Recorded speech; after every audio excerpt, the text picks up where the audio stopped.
Bonjour les amis. Parfois, il faut faire face à cette opinion, dans les affaires et dans tout système économique, seule la liberté est nécessaire, seules des relations libérales, une liberté d'action totale pour les employés. De telles entreprises, turquoise et rose, avec une organisation libérale de tous les processus commerciaux. Vous êtes-vous déjà demandé pourquoi de nombreuses entreprises, en particulier les petites entreprises, fonctionnent efficacement lorsqu'elles sont gérées avec une discipline stricte, une gestion volontariste, une sorte de gestion autoritaire? Selon les statistiques, si nous évaluons différentes entreprises, alors les entreprises simples qui sont basées sur une gestion stricte sont objectivement plus efficaces et battent les entreprises dans les entreprises dites turquoises. Mais je voudrais plutôt considérer ce paradoxe d'un point de vue philosophique. Du point de vue de la sagesse mondaine. Qu'est-ce que la gestion dure et la manipulation des gens? Est-ce bien ou mal de manipuler les gens? On nous a toujours dit que c'était 100% mauvais, que personne ne devait manipuler les gens, en commençant par les psychologues et en terminant par de nombreux idéologues du libéralisme. Mais que se passe-t-il si le résultat de la manipulation est une action utile? Par exemple, l'école où nous avons tous étudié autrefois. C'est une institution qui utilise souvent la manipulation directe. Mais, vous devez en convenir, nous ne disons pas qu'étudier à l'école est mauvais pour une personne. Au contraire, à l'école, dès la première année, l'enfant se retrouve dans des conditions de manipulation cachée constante, de la part de l'enseignant, de ses camarades de classe et de l'environnement, d'attitudes idéologiques. L'école est, pour être honnête, une grande manipulation continue d'une personne. Aujourd'hui, nous vous donnerons une mauvaise note, et demain, une bonne. Et cela, vous en conviendrez, est un système autoritaire assez strict, basé sur l'obéissance inconditionnelle, sur un système de punition et de récompense. Nous avons accepté le système éducatif, l'école, comme une vertu inconditionnelle. C'est bien sûr un avantage pour nous et nos enfants. C'est la même chose dans les affaires, il est impossible de vendre quoi que ce soit sans manipulation. En d'autres termes, la manipulation, les ordres, un style de gestion dure ne sont pas toujours mauvais, pas toujours nuisibles. Au contraire, si vous voulez réussir en affaires et en économie, il devrait y avoir beaucoup de manipulation dans les ventes. Cet outil, comme tous les autres, peut rendre un mauvais service à une personne, ou un bon, selon le domaine d'application. Comme tout autre outil, un couteau en tant qu'objet, est-il bon ou mauvais? Si vous l'utilisez pour couper des saucisses ou des légumes dans la cuisine, c'est bien, c'est pour le bien, mais si vous utilisez un couteau pour vous couper le doigt, c'est mauvais, c'est un mauvais outil qui va nous faire du mal. Il en va de même pour d'autres phénomènes? Le marketing, le management, tout cela est également basé sur la manipulation. La publicité, imposer des valeurs à une personne. Toute entreprise et l'économie dans son ensemble peuvent être évaluées comme un ensemble, une multitude de petites et grandes manipulations. Vous avez été obligé de penser que vous deviez acheter cette barre de chocolat en particulier ou boire ce soda en particulier, et non, par exemple, de l'eau ordinaire. Vous avez déjà été soumis à une manipulation psychologique. Tout au long de votre vie, vous avez été amené à réfléchir à la rentabilité des investissements, à la valeur de certains actifs et objets spécifiques. Les valeurs des biens et des services se forment sous l'influence, entre autres, du marketing intrusif et de la manipulation. Et, je le répète, il n'y a souvent rien de mal à cela, c'est ainsi que fonctionne le modèle capitaliste, qui peut aussi être impératif et autoritaire. C'est juste que ce mécanisme mérite d'être pris en considération lorsque l'on part du principe que, par exemple, le libéralisme et la liberté sont des phénomènes qui conduisent toujours au succès économique. Ce n'est malheureusement pas toujours le cas. Un excès de liberté peut être tout aussi destructeur qu'un manque de liberté. L'armée en est un exemple, l'efficacité des affaires militaires. Aucune armée au monde n'est construite sur les principes de la démocratie, du libéralisme et du respect des libertés individuelles.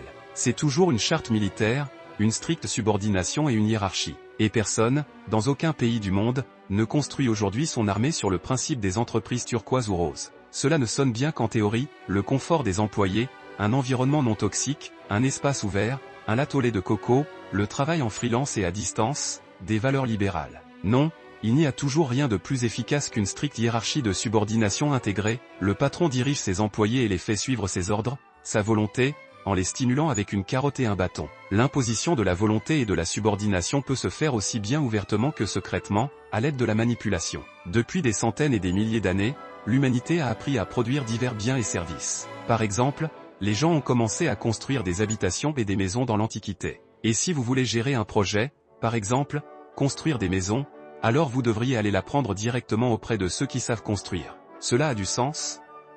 Il en va de même pour les entreprises, l'entrepreneuriat et l'armée.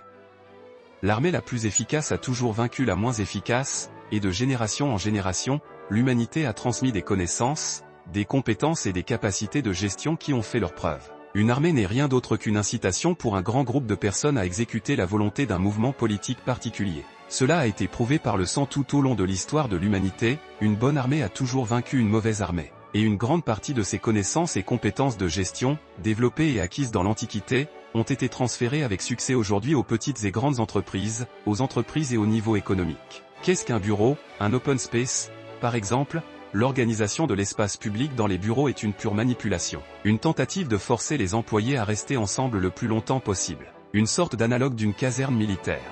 Ou, par exemple, l'organisation de toilettes dans les entreprises et les bureaux sans cloison au niveau des pieds, lorsque seule la partie supérieure du corps est cachée. Il ne s'agit là que d'une décision d'ingénierie délibérée visant, d'une part, à maintenir la sécurité et, d'autre part, à priver les gens de leur vie privée, de leur espace personnel au bureau. Cette décision vise en définitive à supprimer la volonté et la subordination. Pas d'intimité ni de vie privée. Il y a nous, l'équipe.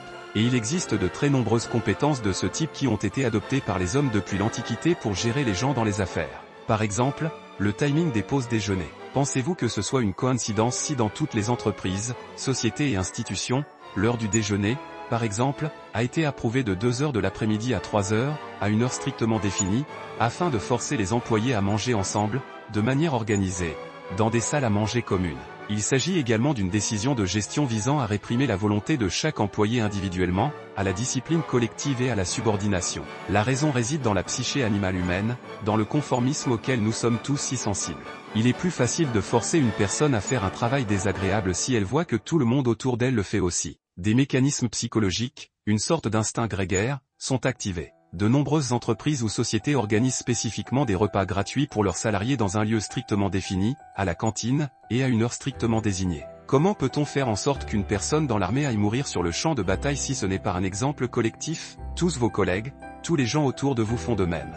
Un patron ou un manager peut forcer les employés et subordonner leurs actions à sa volonté. Il semblerait que les employés fassent ce travail volontairement, mais en réalité, ils ont été victimes de manipulations secrètes. Vous pourriez m'objecter, eh bien, on ne peut pas comparer les soldats de l'armée avec les spécialistes en informatique ou les générations de zoomers. Dans l'armée, dit-on, il est impossible de créer une atmosphère créative quand on en a besoin. On dit que les gens dans un système autoritaire, dans des conditions de manque de liberté, ne sont pas capables de créativité. À quoi je vous répondrai, c'est aussi une sorte d'idée fausse. En fait, avec une subordination et une domination complète, par exemple dans une armée en guerre, il y a non seulement de la place pour la créativité, mais il y en a beaucoup, parce qu'un commandant de rang supérieur fixe une tâche, et que ses subordonnés doivent ensuite réfléchir à la manière de l'exécuter, afin que l'ordre soit exécuté efficacement et que l'objectif final soit atteint. Le commandant ordonne un assaut sur un point précis ou la capture d'une cible. Et le soldat, qu'il le veuille ou non, est obligé d'accomplir la tâche, y compris en utilisant toute sa créativité possible. Toute erreur d'un soldat peut lui coûter la vie. Dans de telles conditions, le processus de pensée fonctionne très efficacement, beaucoup plus efficacement que dans un environnement relaxant et calme.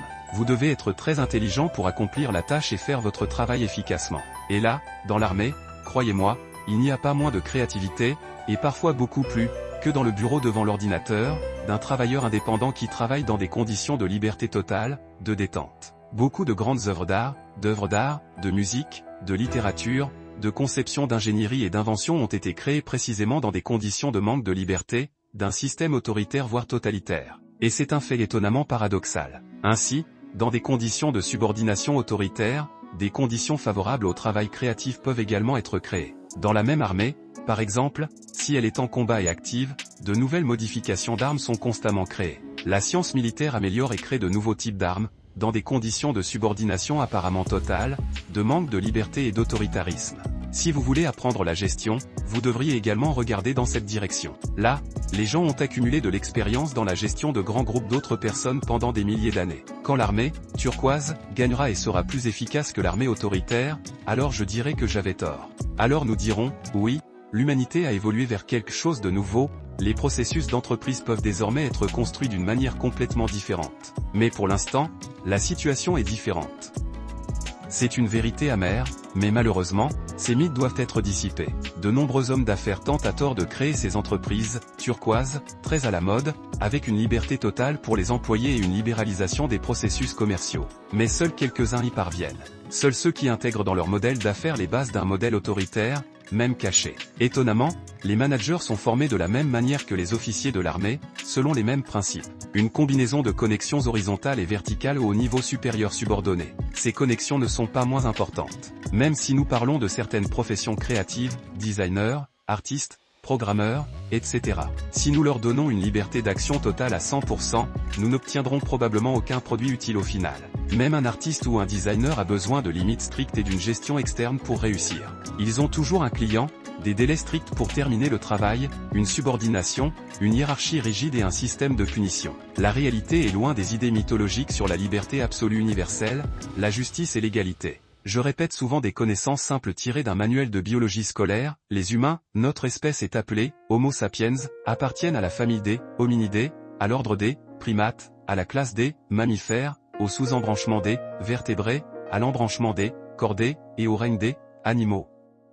Oui, mes amis, au royaume des animaux. Et une personne ayant une vision scientifique du monde ne peut ignorer ce fait. La manipulation et l'expérience autoritaire cachée sont aujourd'hui très largement utilisées dans la gestion et le marketing. Faites manger les gens ensemble en même temps et ils seront 100 fois plus cohérents, plus efficaces au travail. Vous pouvez parler autant que vous voulez de la liberté intérieure de la génération actuelle. Par exemple, essayez de forcer un représentant de la génération zoomée à marcher en formation et à manger alors contre sa volonté. Je ne veux pas paraître cynique, mais si je distribue de la nourriture gratuite aux employés de bureau, par exemple, de 14 à 15 heures, ils feront la queue et obéiront joyeusement. C'est de l'autoritarisme soft moderne, la soumission à sa volonté. Une personne qui a une hypothèque et des prêts sera toujours plus accommodante et travaillera plus dur qu'une personne financièrement indépendante. Comprenez-vous comment cela fonctionne ?